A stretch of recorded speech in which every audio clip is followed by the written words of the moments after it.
So hi guys, this is me Mamta Sachdeva once again with all of you. और आज मैं literally बहुत lazy feel कर रही हूँ क्योंकि मेरा सिर बहुत दर्द हो रहा है। लेकिन बहुत सारे आपके टॉपिक्स हैं, आप सब ने जो मुझे दिए हैं, जो कवर करने बाकी हैं अभी, तो मुझे लगता है क्यों ना उनको कवर कर ही दिया जाए। मौका है, टाइम है, फ्री बैठी हूँ रूम में, सिर्फ में दर्द हो रहा है, वो बात एक अलग बात है, पर इसका कोई एक्सक्यूज़ नहीं है। मैं एक्सक्यूजेस नहीं बनाती हूँ बिल्कुल भी।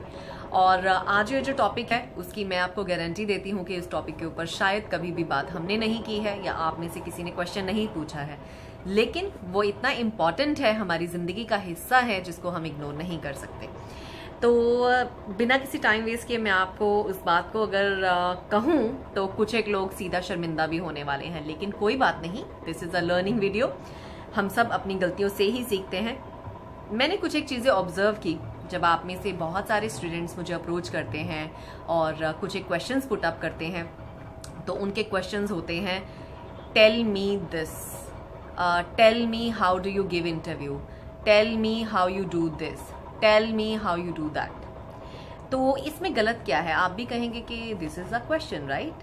लेकिन अगर मैं आपको हिंदी में कहूँ, ओए इधर आ, इधर आ, चल जा, tell me is equivalent to that, बता मुझे। पंजाबी में अगर मैं कहूं दस मैनू, इसका दूसरा रूप कैसे हो सकता है? Could you please tell me, can you please tell me, और can you please guide me, और even can you guide me, और can you suggest me, can you do this for मी।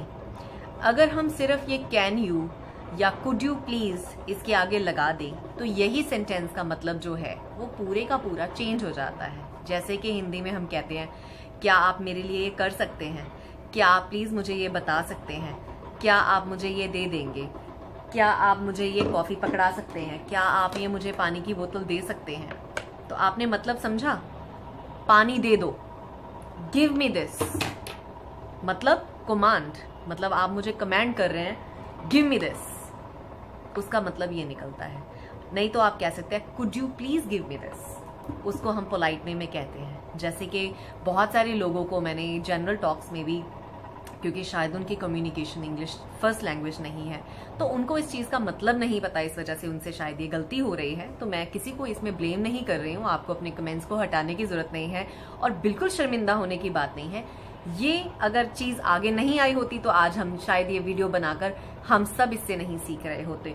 तो हमारा मोटिव है ये वीडियोस बना के एक दूसरे से सीखना, कुछ नई चीज़ों को आगे लाना, जो कमियां हैं उनको दूर करना, एक दूसरे से सीखना, आगे बढ़ना, जॉब्स ऑब्टेन करना, लाइफ में सक्सेसफुल होना। तो ये हमारा मोटिव है, इसमें शर्मिंदा होने की बात नहीं है। लेकिन आज का लर्निंग लेसन ये है कि कभी भी किसी को जब आप अप्रोच करते हैं, उनसे आपको कोई भी चीज़ चाहिए होती है, और अगर आप इंग्लिश यूज़ कर रहे हैं या हिंदी भी यूज़ कर रहे हैं, तो प्लीज़, सॉरी, थैंक यू, तीन जो मैजिक वर्ड्स हैं ये आपकी कॉन्वर्जेशन को बिल्कुल ब्यूटीफुल बना देते हैं।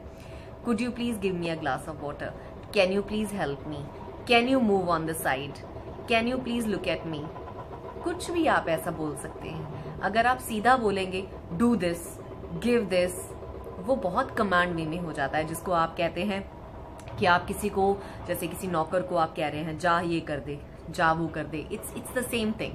तो इंग्लिश अगर कोई स्पीकर हो मान लीजिए, और अगर कोई इंडियन इस तरह से फ्लाइट के ऊपर पानी हमसे मांगता है, वाटर वाटर, गिव वाटर, तो वो भी एक कमांड ही हो जाती है। Believe me, it's not nice. उनको भी अब वही है, कुछ एक एज के लोग होते हैं जिनको हमें समझाना बहुत मुश्किल है, लेकिन आज हम जो नई जनरेशन है, अगर हम इस चीज़ को सीखेंगे तो हम अपने माँ बाप को, अपने भाई बहनों को भी इस चीज़ के बारे में हम सिखा सकते हैं कि could you please, can you please pass me this, can you do this for me. और इवन अगर आपको मुझे कमेंट लिखना है, ma'am can you please explain this to me, can you ma'am do this for me, at least there has to be some respect for others as well. So that is it for now. So ये एक मुझे लगा, क्योंकि मैंने अभी कुछ एक comments पढ़े थे रिसेंटली आए हुए, जिसमें लिखा हुआ था कि tell me about this this this this और टेल अबाउट दैट। तो मुझे लगा कि ये अभी हाई टाइम है, इस चीज़ को हमें उठाया जाए और एक दूसरे के साथ शेयर किया जाए, जिससे हम एक दूसरे से कुछ सीख सकते हैं। So thank you so much for listening, और मेरे चैनल को इतना प्यार देने के लिए बहुत बहुत शुक्रिया। So take care for now and will talk about some other topics. Thank you, bye.